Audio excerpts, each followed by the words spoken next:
Hello there, very good evening and welcome to Primetime News on TV1 for the Newsfirst, where the people come first. I'm Martin Satyanesan. And I'm Thiruni Karunaratna. Here are tonight's top stories. Cabinet reshuffle. 3 ministers, 10 deputy ministers. Police say Vimal Veeravansa made false statement on Beliate Sana. Facts to be presented to court soon. SJB Working Committee decides to collaborate with UNP. 2025 Nobel Peace Prize awarded to Maria Corina Machado of Venezuela. On to your top story this evening. The Nobel Peace Prize was awarded to Venezuelan opposition leader Maria Corina Machado. She was recognized for keeping the flame of democracy burning amidst a growing darkness and ever-expanding authoritarianism in Venezuela. Maria Corina Machado lives in hiding after attempting to run against President Nicolas Maduro. This is Maria Corina?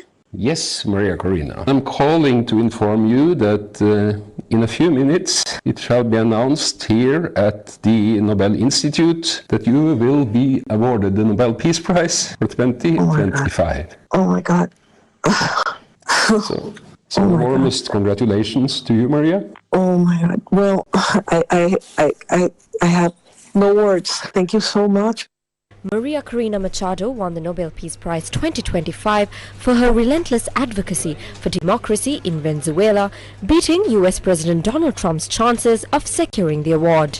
The Norwegian Nobel Committee announced that it will honor Machado for her tireless work promoting democratic rights for the people of Venezuela and for her struggle to achieve a just and peaceful transition from dictatorship to democracy. The Norwegian Nobel Committee has decided to award the Nobel Peace Prize for 2025 to Maria Corina Machado. Born in 1967, Maria Corina Machado has been at the forefront of the fight for democracy amid growing authoritarianism in Venezuela. She is now the leader of the opposition in the country. Machado studied engineering and finance and briefly worked in business. In 1992, she founded the Atenea Foundation, which aims to support street children in Caracas. 10 years later, she became one of the founders of Sumate, an organization that promotes free and fair elections and has carried out training and election observation. In 2010, she was elected to the National Assembly, securing a record number of votes. However, the then regime removed her from office in 2014. In 2023, she announced her run for president in the 2024 election. When she was barred from competing, she backed the opposition's alternative candidate, Edmundo González Urrutia. According to the Nobel Peace Prize Committee, Machado is primarily being recognized for her contributions to promoting democracy in Venezuela, while the committee notes that global democracy is also experiencing decline. Recently, she also featured in the Time 100 Most Influential People of the 2025 list. US President Donald Trump has called on multiple occasions that he deserves a Nobel Prize. During a visit to the United Kingdom, Donald Trump stated that he had helped prevent 7 conflicts. Among these were the Armenia-Azerbaijan, Congo-Rwanda, Iran-Israel, India-Pakistan and Cambodia-Thailand conflicts. In addition, Trump was actively involved in the Ukraine-Russia conflict as well as the Israel-Palestine conflict. According to foreign media, although Trump had been nominated for the Nobel Peace Prize when Netanyahu and the leaders of Pakistan and Cambodia made their nominations, the deadline had already passed. However, on the 4th of February this year, during a meeting with the Israeli Prime Minister at the Oval Office, Donald Trump hinted that his hopes for the Nobel Peace Prize may have faded. They will never give me a Nobel Peace Prize. I deserve it, but they will never give it to me. The government today appointed 3 new cabinet ministers and 10 deputy ministers in a cabinet reshuffle aimed at accelerating development goals in line with the 2026 budget. They were sworn in before President Anurukumara Dissanayake at the Presidential Secretariat this morning. Bimal Ratnayake was sworn in as the Minister Minister of Transport, Highways and Urban Development. Anura Karunathilaka, who previously held the Urban Development, Construction and Housing portfolio, continues as the Minister of Ports and Civil Aviation. Dr. H.M. Susil Ranasinghe, formerly Deputy Minister of Lands and Irrigation, was appointed as the Minister of Housing, Construction and Water Supply. Meanwhile, 10 Deputy Ministers were also appointed, including 5 former Deputy Ministers and 5 newly elected MPs. Dr. Anil Janta Fernando, previously Minister of Labour and Deputy Minister of Economic Development, is now Deputy Minister of Finance and Planning. Dr. Harshan Surya Peruma, who previously served as the Deputy Minister of Finance, has by now been appointed as the Secretary to the Ministry of Finance. T.B. Sarath was appointed Deputy Minister of Housing, Construction and Water Supply, while Munir Mulaffar takes over as Deputy Minister of Religious and Cultural Affairs. Iranga Gunasekara assumes the role of Deputy Minister of Urban Development, and Dr. Mudita Hangsaka Vichayamuni, who previously held the post of Deputy Minister of Health and Mass Media, was sworn in as the Deputy Minister of Health. 5 new members of Parliament were also appointed as Deputy Ministers today. Aravinda Senarath Vitharana was appointed Deputy Minister of Lands and Irrigation. Dinindu Saman Kumara was sworn in as the Deputy Minister of Youth Affairs. T.D. Nishantha Jayveera was sworn in as the Deputy Minister of Economic Development. Dr. Kaushalya Aryaratna was appointed Deputy Minister of Mass Media. M.I.M. Arkham was sworn in as the Deputy Minister of Energy. The opposition raised questions in Parliament today regarding this cabinet reshuffle. By this morning, the public seems to have gained some confidence in the government because I saw news that Minister Bimal Ratnayaka had been removed from the post of Minister of Ports and Civil Aviation. I am not sure if this was related to the container case, but I saw that he was removed. I congratulate the government. The relevant ministry will report on the amendments to Parliament in due course regarding this matter. This is not simply a removal that has occurred. Some responsibilities have been reallocated to him, giving him greater accountability for certain areas. This will be formally communicated in the near future. Meanwhile, Bimal Ratnayaka assumed duties as the Minister of Urban Development this afternoon.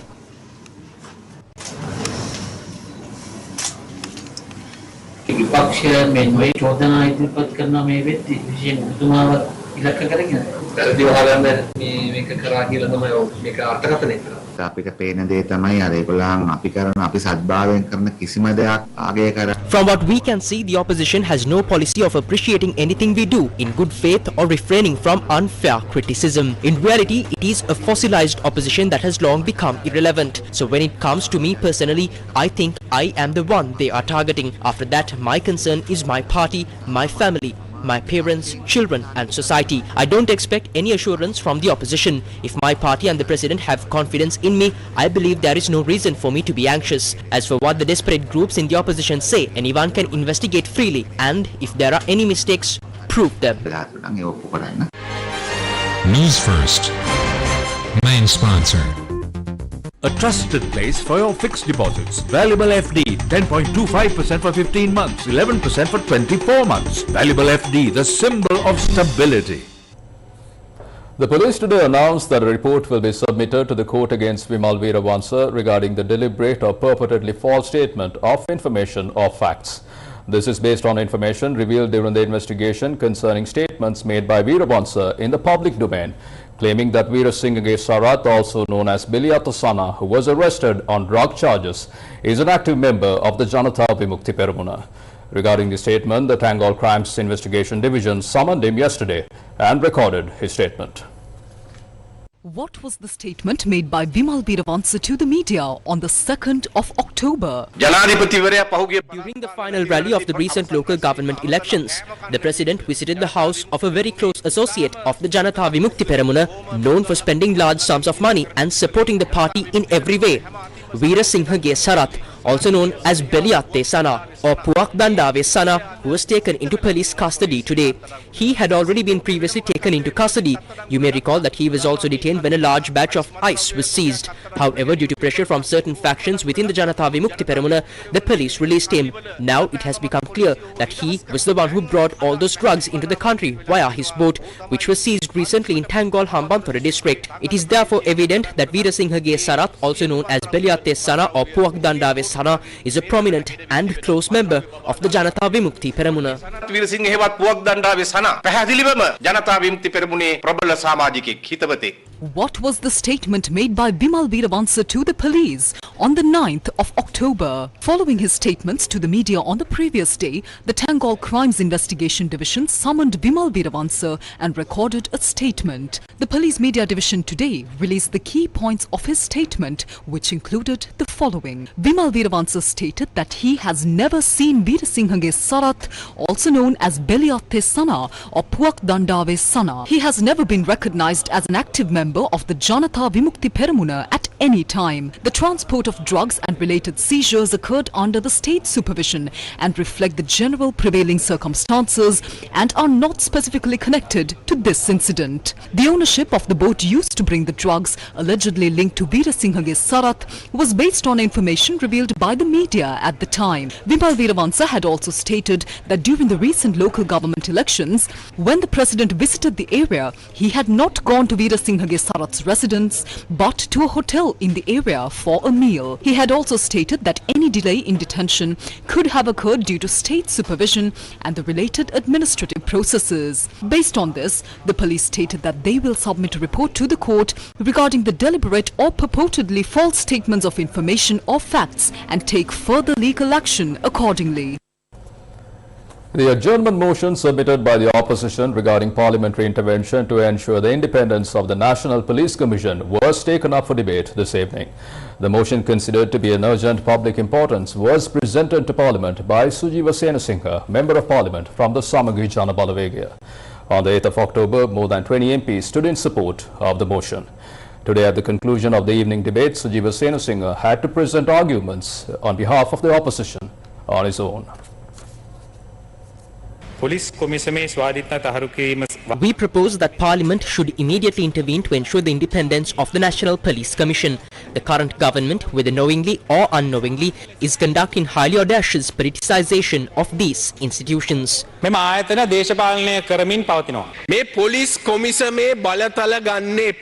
take away the powers of the National Police Commission. If a person goes to the Court of Appeal to stop an OIC from arresting someone and a writ is issued, what happens if the powers of this commission are directly handed over to the IGP? If the existing powers go directly to the IGP, this could turn the police into a tool to suppress or punish those working against the government. Both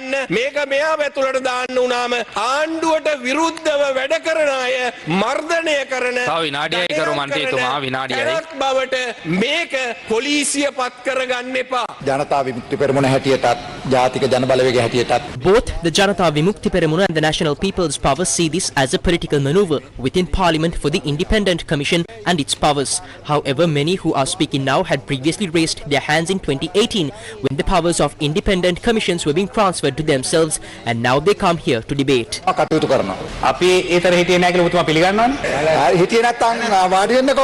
if you were not present, then sit down. What is required here is sufficient foresight. On the 25th November 2011, a Gazette notification granted such powers to the Public Service Commission. On the 6th May 2016, Gazette number 1965/37 transferred the powers of the commissions to the IGP. There was adequate foresight and sufficient Gazette notifications were issued. There is no issue here. This is a lawful matter. At no point does transferring powers to the IGP politicize the process or cause injustice to any officer.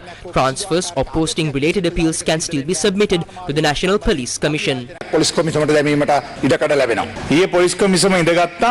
ඒගොල්ලන්ට බලපෑම් කරලා තිබුණේ මේක ලබලා දෙන්න. නමුත් ඒක සිද්ධ වුණේ නැහැ. ඒක තමයි මේකෙන් සිද්ධ වුණ ප්‍රධාන කාරණා. 2025 මේක ඉස්සලම් පටන් ගන්න. This process began on February 24, 2025. The OICs, the Commission and the acting IGP were engaged in a cold conflict. What did the President say in Katukurunda? This is what I am telling the Police Commission. Remember, when some of these appointments were made, the Police Commission were exercising oversight. That is how it was. At the end of these issues, with the acting IGP Priyantha Veerasurya involved, the end of this government arrived. Now, they have begun using that power.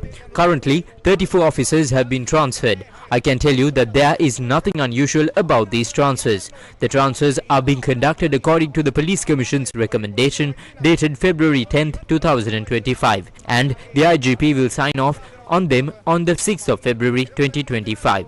What is being done? The officers must remain in place. As soon as one is removed, everything is fine. Everything is fine. Once removed, the OIC in the police stops functioning. Then the officer must be replaced. The OIC who is removed has an ordinary performance report. So what has now happened? By 2025, a total of 134 police station heads have been transferred. මාරු කළ දෙන police ස්ථානාධිපති 134ක්. Dayasiri මන්ත්‍රීතුමා කියපු බොහෝ දේ ඇත්ත නෙවේ. Many of the points raised by MP Dayasiri are not correct. Especially all these transfers were conducted with the approval of the Police Commission. සිද්ධ කළේ පොලිස් කොමිසමේ අනුමැතිය සහිතව. මොකද්ද මේ කලබලේ? මේ කලබලේ 20ක් එකතු වෙලා. What is all this confusion? What is all this panic? If there weren't any violations, why this urgency? We see their targets. Their goal is to attack the Director General of the Bribery Commission. Their goal is to attack the Criminal Investigation Department. Why? They thought these institutions would intervene in certain errors under independent functioning. They did not think that an independent process would be used to arrest Ranil Wickremesinghe. Now they are panicking. අන්න එතකොට මේගොල්ලෝ කලබල වෙනවා මාර වැඩේ දැන් නම් ගල් රෝල අපේ පැත්තටත් එනවා වගේ දැන් මේකෙන් මෙරෙන්න මොකක් හරි කරන්න ඕන දැන් නැකිට 20ක් දැන් කෝ 20 යන්න එපා සුජීව මන්ත්‍රීතුමා ඉන්න පොඩ්ඩක් ඉන්න අහගෙන යන්න අපේ දේශපාලන තනි කරන්න එපා ඒ 20 දෙනාගෙන් දැන් ඉතුරු වෙලා ඉන්නේ සුජීව මන්ත්‍රීතුමා විතරයි ඒ නිසා අපිට ගන්න වෙලාව දෙන්න සභාපතිතුමනි ඒ ලබලා දුන්නු බලය අපි ඔක්කොම සටන් කරපු ස්වාධීන කොමිෂන් සභාව නරකයි කියලා කවුරුත් කියන්නේ නැහැ නේ. අයියේ ඔබතුමාලාගේ දේශපාලන මේ සම්ප්‍රදාය. That is because it opposed your political tradition. That is why we fought for it and were able to establish it. It is fine. Now we all agree. We all support the independence of the commissions. If there is concern about the independence of these commissions, then I propose we discuss further measures to strengthen these commissions and consider any constitutional amendments required for this purpose. ඒක වෙනුවෙන් ව්‍යවස්ථාවේ වෙනස් වෙන්න ඕන දේවල් ගැන යෝජනා ඉදිරිපත් කරන්න. Speaker of Parliament Dr. Jagat Vikramaratne has ruled that no breach of parliamentary privilege has arisen from the allegation made by parliamentarian Dayasiri Jayasekara against the leader of the House regarding the nomination process for the Director General of the Commission to investigate allegations of bribery or corruption.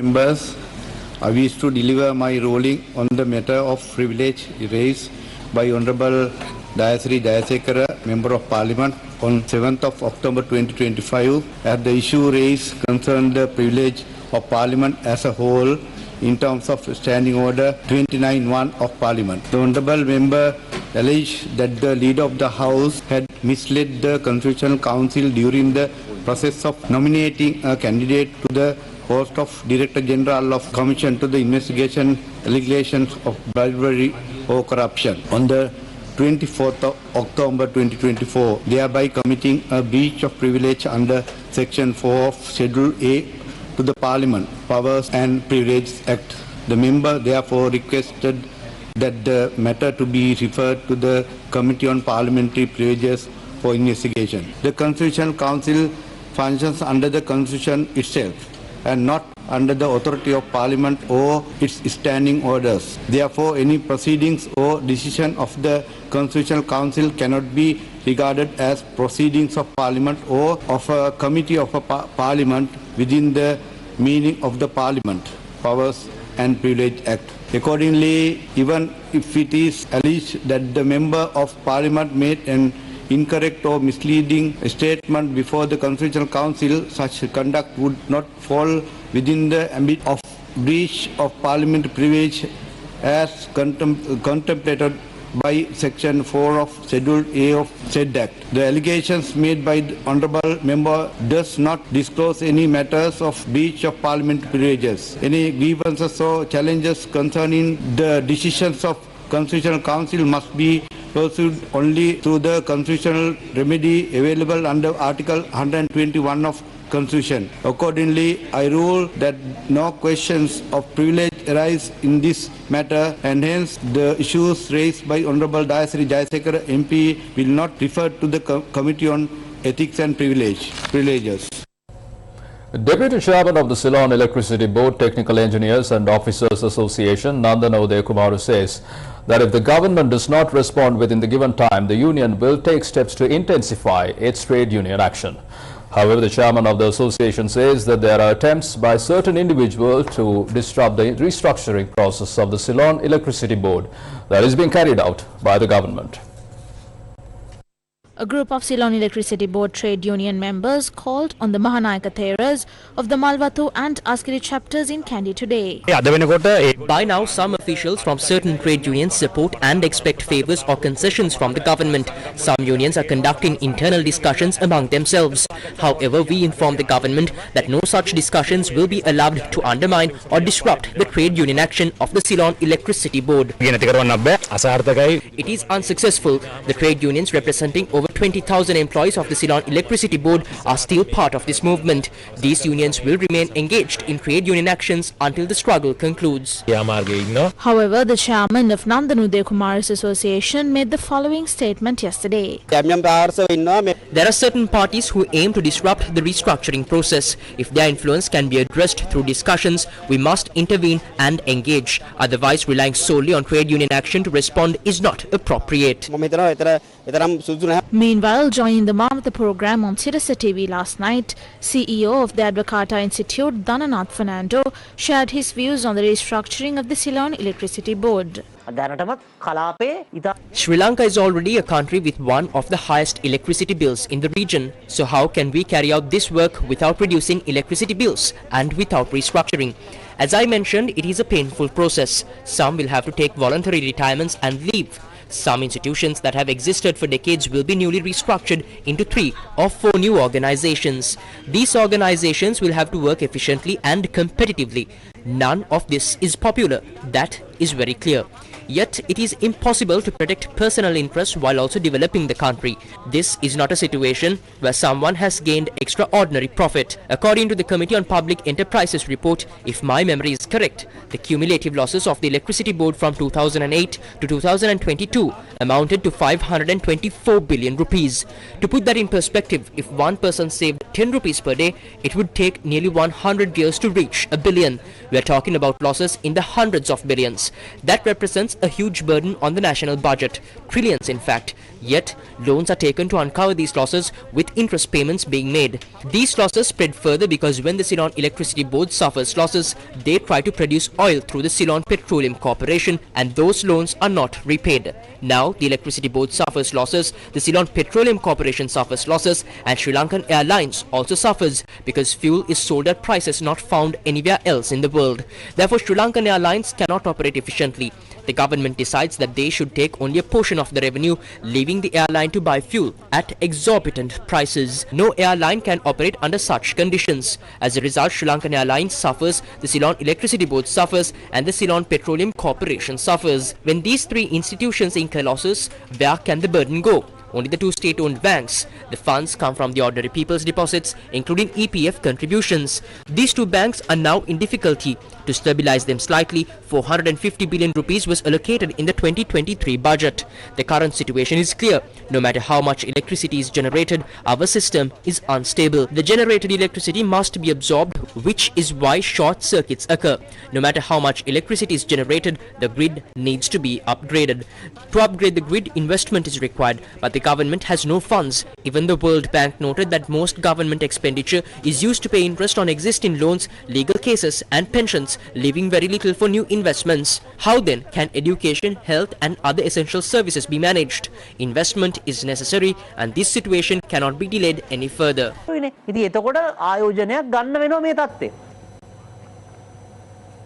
76th anniversary of the Sri Lanka Army was celebrated today. The final day of the Sri Lankan Army's anniversary celebrations, which began on Wednesday, the 8th of October, was held this evening at the Panagoda Army Camp. The event was graced by the presence of the Army Commander, Lieutenant General Lasantha Rodrigo.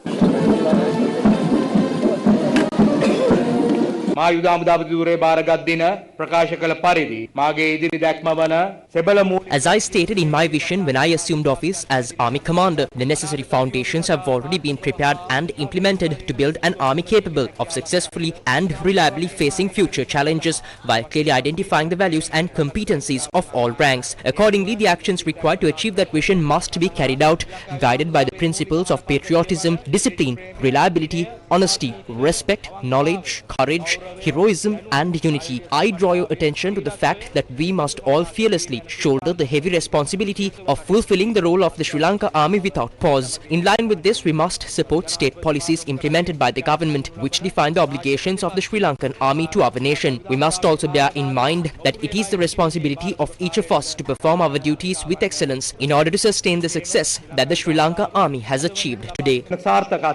තවදුරටත් ඉදිරියට පවත්වාගෙන යාම සඳහා විශිෂ්ට ලෙස රාජකාරී ඉටු කිරීමට අධිෂ්ඨාන කර ගැනීම අප සියලු දෙනාගේ වගකීමකි. Additionally, 7,979 non-commissioned officers of the military were given promotions in honor of the anniversary. In some developing news from the political sphere, the working committee of the Samagi Jana Balavega announced that they have decided to collaborate with the United National Party. The working committee of the Samagi Jana Balavega convened yesterday at the party headquarters, where a committee headed by MP Kabir Hashim was appointed to coordinate joint activities with the United National Party. MPs Eran Vikramaratne, Mujibur Rahman and S.M. Marikar have been appointed as the other members of the committee. සමගි කරන්න පුළුවන් වෙයිද? අසමගියක් නැහැ. ඒ කියන්නේ ජනතාවට පේන්න විතරද අසමගියක් තිබුණේ? නෑ කිසිම අසමගියක් නැහැ. ඒ පහුගිය කාලේ ඔබතුමාලා ඉවත් වෙලා ආවේ? නෑ ඒකනේ අපි රනිල් වික්‍රමසිංහ මහත්මයා අසාධාරණයක් අයුක්තියක් කරනකොට අපි නැගී හිටියේ. අසමගියක් තිබ්බ නැහැ එහෙම වෙන්නේ නැහැනේ. දැන් මේ නායකත්වය බෙදා හදා ගන්න පුළුවන් වෙයිද? ඔව් දැන්ටමත් සමගි ජන බලවේගයේ විපක්ෂ නායකත්වයේ ඉන්නේ. ඒකට රනිල් මහත්තයාට මොකද වෙන්නේ? නෑ රනිල් මහත්මයා බොහොම ජ්‍යෙෂ්ඨ නායකයෙක් අපේ. එතුමා ගැන අපි බොහොම සැලකිල්ලක් තියෙනවා. අපි ඒවා හදා බෙදා ගන්න කිසි ප්‍රශ්නයක් නැහැ. විශේෂයෙන්ම රටටත් ජනතාවටත් බලපාන කරුණු කාරණා පිළිබඳව We are ready to move forward with this program together with the United National Party under the leadership of the Samagi Jana Balavega, while keeping our separate identities intact. This collaboration will focus on practical, people-friendly and progressive policies to tackle the challenges facing the country and its people. I want to stress that it has received full and unanimous approval. මම දැනුවත් කරන්නට Is the SJB in a deal with those responsible for the central bank bond scam? At a press briefing held today, journalists questioned MP Sujit Sanjay Pereira on this matter. බැඳුම්කර සිද්ධි වලටම චෝදනා ලැබපු අයත් සමග බැඳුම්කර හොරු සමග එකතු වීම ඔබතුමා ලැජ්ජ නැද්ද? නෑ ඉතින් මේ ඒ සම්බන්ධ චෝදනා එනකොට අපි ඔක්කොම එකට හිටියා. No, we were all together when the allegations came up and there was no conflict over that. Now we see that even the previous government faced criticism regarding the central bank bond scandal. Following that, the current government also said that the bond thieves will definitely be punished. They even said that within 24 hours Arjun Mahendran would be sent from Singapore. So this has been going on like a cycle for the past 2 years. The previous government faced criticism and now the current government is facing the same. We are only being accused of saying that the matter will be punished and decisions will be taken. Most of these allegations are directed at Ranil Wickremesinghe, suggesting that this happened during his tenure. දැන් මේකට චෝදනාව තියෙන රනිල් වික්‍රමසිංහ මහත්තයාට ප්‍රධාන වශයෙන්ම රනිල් වික්‍රමසිංහ මහත්තයා පාලන කාලේ මේක උණයි කියලා. ඔබතුමාලට ලොකු ජනබලයක් හම්බ වුණා සමගි ජන බලවේගයේ හැටියට. ඒ ඇවිල්ලා ජනතාව දැන් ජනතාව හැම වෙලෙම බලනවා මේ දූෂිතයන් සමග එකතු වෙනවට ජනතාව කැමති වෙන්නේ නැහැ. ඉතින් මම කියන්නේ අර දැන් චෝදනාව විතරක්. What I am saying is that at this stage these are just allegations. We can't claim someone committed theft or fraud until the allegations are proven and appropriate action is taken. Until then, they remain only allegations. ඒ නිසා ඒක චෝදනාවක් පමණයි. ඔබතුමා විශ්වාස කරනවාද පාක්ෂිකයෝ සහ ජනතාව ඔබතුමාලා ඒක කරන්න යන වැඩේ අනුමත කරයි කියලා? අනිවාර්යයෙන්. ඒක තමයි මේ තීන්දුව අරගත්තේ. ඒක වරදක් අපි දකින්නේ. හොරු සහ ඒ වැදුම්කර වංචාකරුවෝ ඉන්නවනම් ඒගොල්ලොත් සමග අපි යන්න ඕනේ කියලා නෑ අපි එහෙම එකක් කියන්නේ අපි ඒ සම්බන්ධ තෝරා බේරා ගැනීමක් No, we are not saying that. What we are doing is making careful selections regarding this. If names are proposed, we'll consider them for parliamentary or provincial council elections and review the matter thoroughly. If there are any allegations and if wrongdoing has been proven and punishments imposed, we will certainly make a firm decision based on that. අපිට අනිවාර්යයෙන්ම තීන්දුව తీරයක් අරගන්න වෙනවා. The International Monetary Fund's head of mission to Sri Lanka, Evan Papageorgiou, says the government's 2026 budget will be a decisive test of fiscal discipline. Evan Papageorgiou made this statement in an exclusive interview with Newsfirst's Zulfiq Farzan and pointed out that Sri Lanka's crisis began with years of fiscal imbalance. Evan, the 2026 budget is coming up, and the IMF has also repeatedly said that there needs to be stronger revenue measures in place for Sri Lanka to recover, to overcome the crisis. Now, several measures have already been in place, and then the IMF has also mentioned that there should be prudent spending in the 2026 budget as well. Now, going forward with the existing tax reforms, what are the new tax reforms that the IMF hopes to propose and the expenditure controls that are non-negotiable if Sri Lanka is to achieve success in this program? So under the current review and under the any review, there is a discussion about all the issues regarding to fiscal performance. And obviously the time of the budget is by far the most important time to discuss these issues. So we pay close attention to the 2026 budget. We have had a lot of discussions and we will continue engaging with the authorities on these issues. What that means in practice is that the budget has to be in line with the program parameters, which obviously includes a very important target, which is the primary fiscal surplus of 2.3% of GDP. In other words, revenues minus expenditures, not accounting for interest expenses. And this is a key requirement because it restores fiscal sustainability, which is one of the primary reasons of Sri Lanka's economic crisis.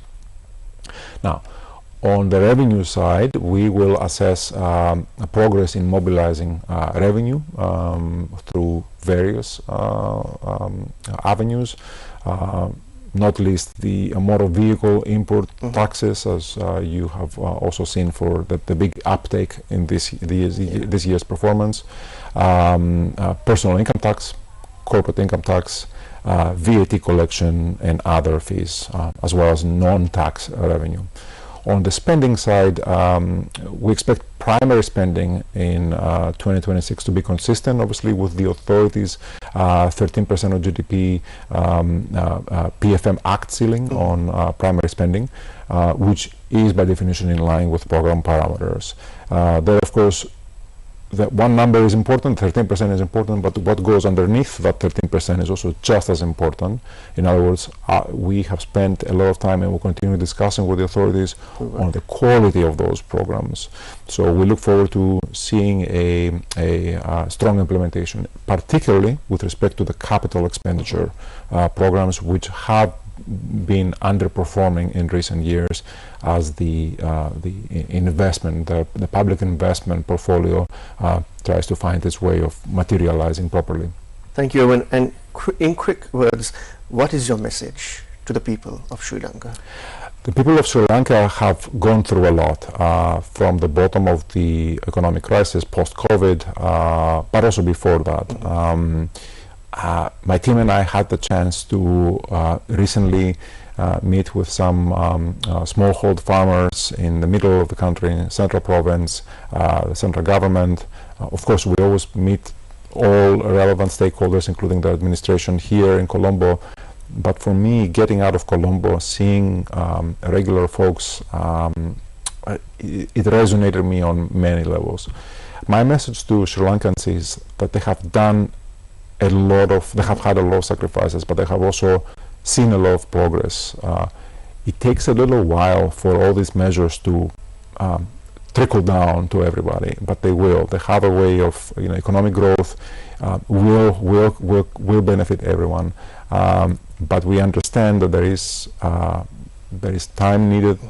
Reforms take time, but the way we think about them is the reforms are not just a checkbox that you need to tick off. It's a series of commitments and executions that will have long-term implications and long-term benefits for everybody. And this is why we insist that although growth is strong and doing well, this is not the time to let off and backtrack or slow down any reforms. So we want to continue seeing strong commitment. And my message to the Sri Lankan people is the times are better, and they will continue being better alongside with proper execution of reforms. A public lecture on charting a growth strategy in a changing global environment was held today.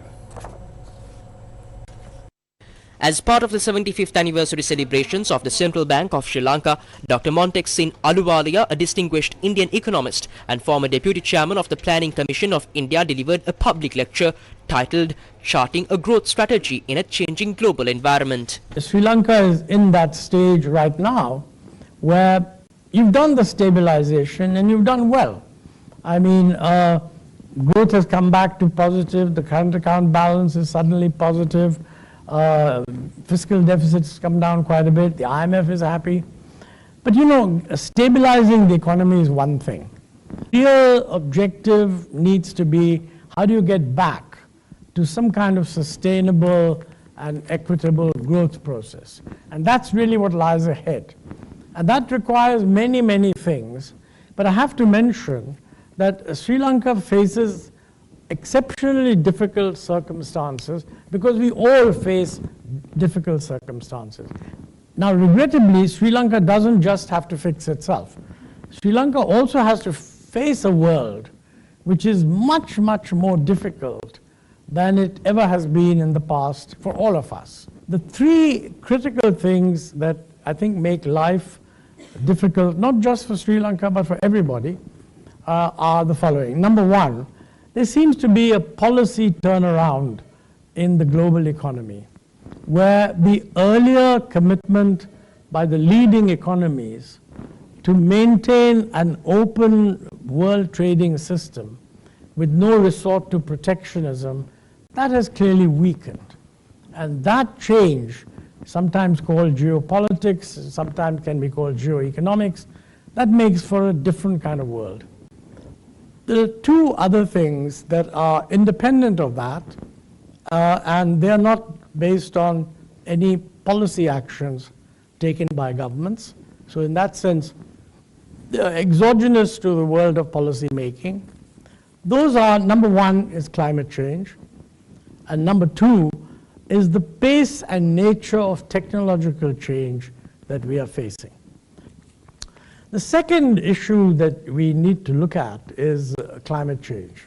And my guess is that in Sri Lanka also, you'd have similar, somewhere between 1 and 2% of GDP is the cost of actually dealing with climate change if you want to avoid the negative effects of climate change in future. I think what this boils down to is really how important is the fiscal deficit. And I think this is something that one must keep in mind. That, you know, traditionally, in the old days, whenever crisis situation arose, the IMF would say, cut the fiscal deficit. But even in the Washington Consensus, maintaining a macro balance as a precondition for the success of other market-led reforms was an absolutely central thing. So everybody recognized that it's not just fiscal. I mean, if you go and fix the fiscal situation in the sense of the fiscal deficit, you could do that by probably having the wrong kind of taxes or cutting the wrong kind of expenditures, but either way you'd get a low fiscal deficit. That's not good enough. The whole climate change thing involves a clear identification of what is it that has to be done, and a lot of it has to be done in terms of damage prevention. Some of it has to be done in terms of decarbonization. The third item on the agenda, which makes life more difficult in future, is technological change.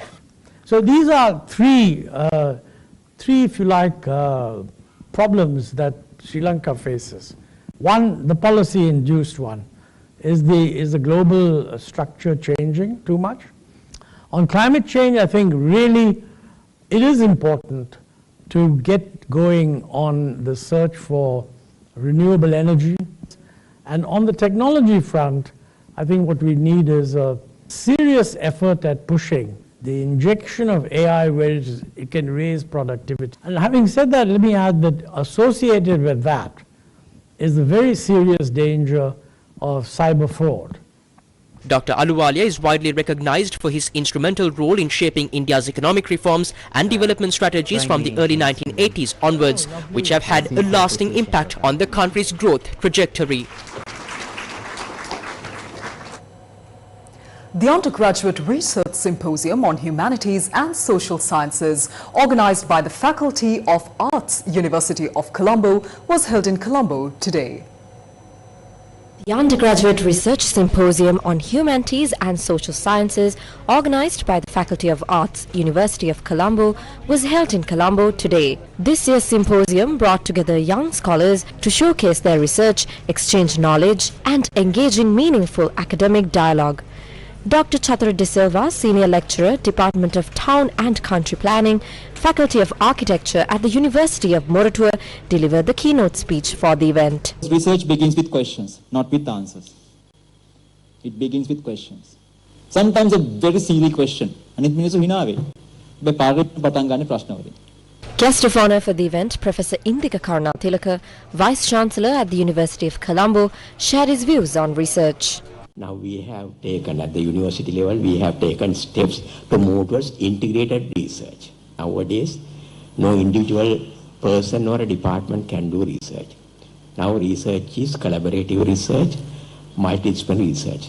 That's the way that we should go. There are different research methodologies. We have qualitative research, we have quantitative research. And when you take social sciences, there are many areas where you can do very high quality research through qualitative approach. The symposium was designed to foster a vibrant academic environment where young undergraduate researchers could exchange knowledge, engage in meaningful intellectual discussions, and strengthen interdisciplinary connections.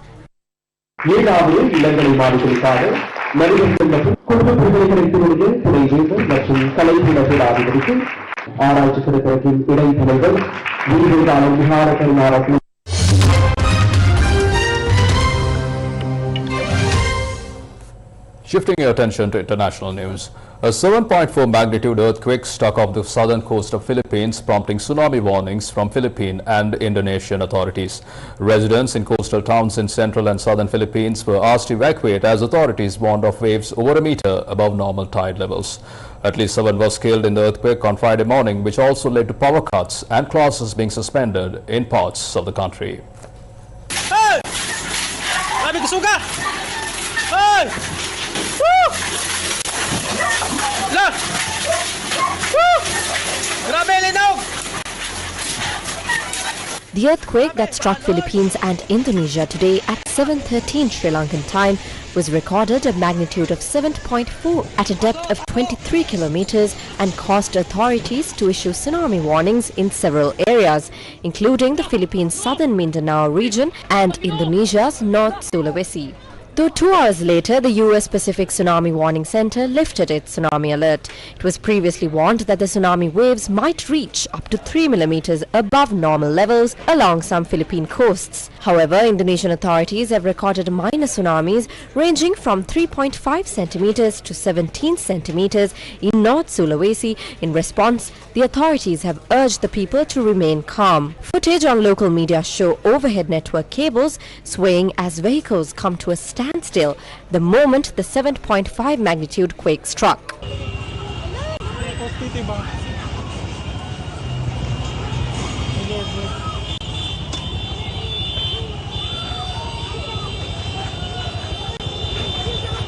Reporters observed a frenzy outside a hospital in Davao City near the quake's epicenter as patients were being treated outdoors and crowds thronged the corridors. Philippines President Ferdinand Marcos says that search and rescue operations will be deployed as soon as it's safe to do so. Additionally, the Office of Civil Defence Deputy Administrator have said that several buildings have sustained cracks in their walls, including an international airport in Davao City, but it remained operational without any flights being cancelled.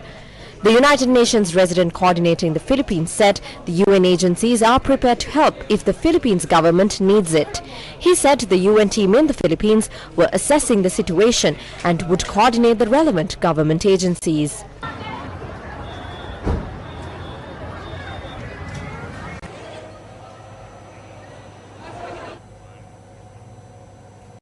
Shifting your attention to the Middle East, thousands of displaced Palestinians streamed back towards their abandoned homes after a ceasefire between Israel and Hamas went into effect and Israeli troops began pulling back from parts of Gaza. A massive column of displaced Gazans filed north through the dust towards Gaza City, the enclave's biggest urban area, which had been under attack just days ago in one of Israel's biggest offensives of the war.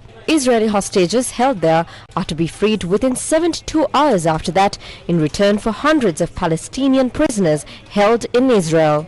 The first phase of US President Donald Trump's initiative to end the 2-year war in Gaza calls for Israeli forces to withdraw from some of Gaza's major urban areas, though they will still control roughly half of the enclave's territory. Once the agreement is operating, trucks carrying food and medical aid will surge into Gaza to help civilians, hundreds of thousands of whom have been sheltering in tents after Israeli forces destroyed their homes and razed entire cities to dust. Israeli Prime Minister Benjamin Netanyahu's English language X account said, quote, "The government has just now approved the framework for the release of all of the hostages, the living and the deceased," end quote.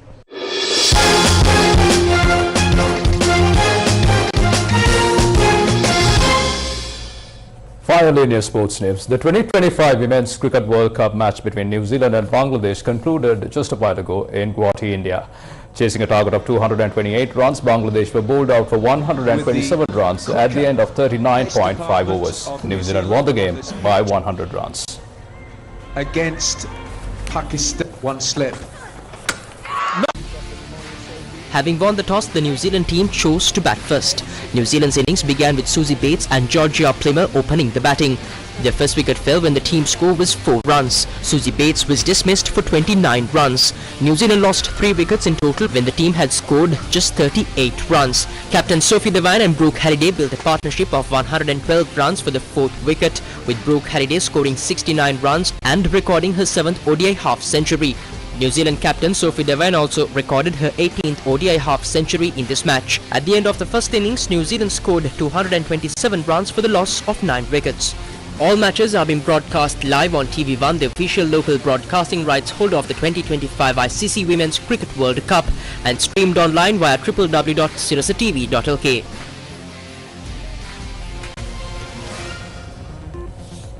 From that, we bring to a close this edition of Primetime News on TV1. Thank you for joining us. Good night.